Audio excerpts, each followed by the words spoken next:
Hay obras que marcan un antes y un después, ¿verdad? Y luego está La Divina Comedia. Es que es otra cosa. Un poema que parece contenerlo absolutamente todo. La experiencia humana y la divina.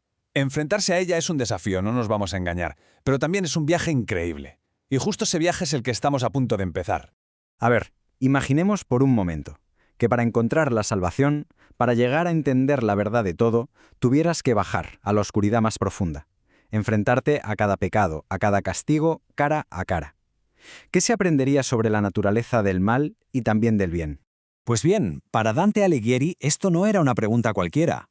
Fue la base de su obra maestra, un viaje épico por el más allá que, lleva fascinando al mundo más de 700 años. Casi nada. Ahora, claro, oímos la palabra comedia y pensamos en algo para reírnos, pero aquí el significado va mucho, mucho más allá.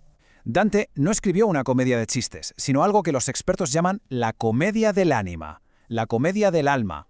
Y esta es la clave de todo, ¿eh? Una comedia, en la época de Dante, era simplemente una historia que, a pesar de empezar mal y tener muchísimas dificultades, terminaba bien. ¿Y qué final puede ser más feliz que la salvación del alma? Así que el poema entero es eso, una alegoría de ese viaje, desde la confusión del pecado hasta la claridad de la verdad divina.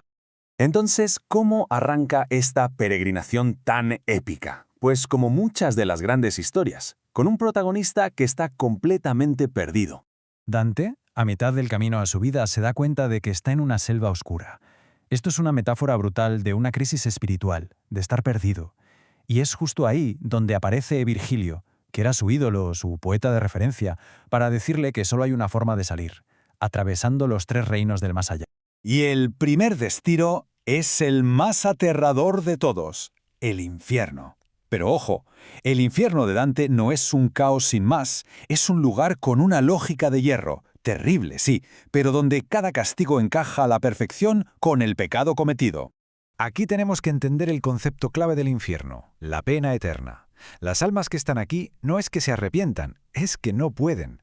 Están congeladas, definidas para siempre por el pecado que cometieron.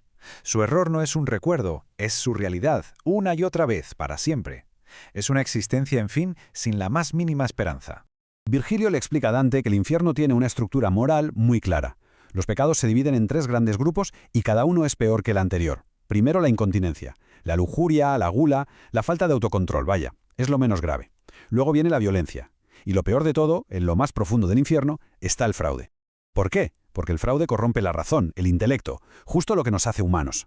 Y esto lo ilustra todo a la perfección. En el centro helado del infierno, el propio Lucifer, el primer gran traidor, está masticando para toda la eternidad a los 3 mayores traidores de la historia, según Dante, claro. Judas, que traicionó a Cristo, y Bruto y Casio, que traicionaron a Julio César.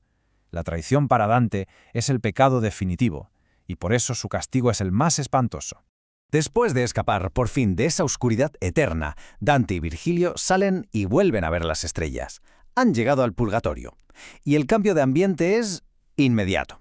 Pasamos de la desesperación más absoluta a un lugar lleno de esperanza. El concepto fundamental aquí es la purificación.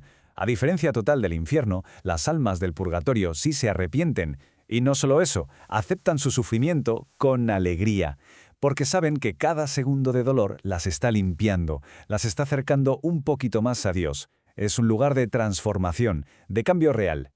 Es que el contraste no puede ser más bestia. En el infierno todo es oscuridad y estancamiento, nada se mueve. En el purgatorio brilla el sol, que simboliza la gracia divina. Aquí las almas miran hacia el futuro, no están atrapadas en su pasado.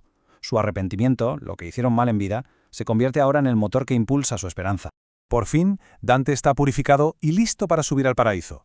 Pero este ya no es un viaje a través de un lugar físico, es una transformación del propio ser. De hecho, es la parte más difícil de contar del poema, porque habla de cosas que casi no se pueden explicar con palabras. El propio Dante tiene problemas para encontrar las palabras adecuadas. En esta cita tan famosa, viene a decir que después de la visión final de Dios, la imagen en sí se va, desaparece, pero el sentimiento, esa dulzura que le dejó la experiencia, eso se queda para siempre en su corazón. Es una sensación que va más allá de lo que se puede ver. La subida al paraíso es como un proceso de desmaterialización. A medida que Dante va ascendiendo por las esferas celestiales, las formas físicas de las almas, que todavía se reconocían en el infierno y el purgatorio, empiezan a disolverse. Y en poco tiempo, Las almas ya no son formas, son puros puntos de luz, cada vez más y más brillantes. La luz deja de ser algo que ilumina, para convertirse en la esencia misma de la realidad. Todo es luz, todo es alegría. En el punto culminante, ya en la presencia directa de Dios, toda forma, toda imagen desaparece por completo.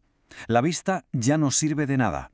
Lo único que queda, lo único que de verdad importa, es el sentimiento puro, indescriptible, de ese amor divino que mueve el sol y las demás estrellas. Entonces, la gran pregunta. ¿Por qué seguimos leyendo y estudiando este poema medieval 700 años después? Pues porque su ambición va mucho más allá de una historia sobre el más allá. Es un auténtico mapa de la existencia. El propio Dante lo llamó un poema sacro, una obra que lo contenía todo. Y es que no solo habla de la otra vida, sino que es un reflejo profundísimo de nuestro mundo. Tiene política, historia, filosofía, amor, odio, y al tocar todo eso, toca temas que son sencillamente eternos. Esta idea es fundamental. El poema nos enseña que el cielo y la tierra, lo espiritual y lo material, no son cosas separadas. Al contrario, están conectadas. Cada cosa que hacemos aquí, en la tierra, tiene una consecuencia, una resonancia eterna. Nuestro infierno o nuestro paraíso, en cierto modo, empezamos a construirlo aquí y ahora. Y esa es la pregunta final que nos deja Dante. Su comedia es un viaje personal, sí, pero también es universal. Es un camino que va de la oscuridad de una selva a la luz divina, y nos obliga a plantearnos dónde estamos nosotros en nuestro propio viaje, como personas y como sociedad. Una pregunta que, después de tantos siglos, sigue totalmente vigente.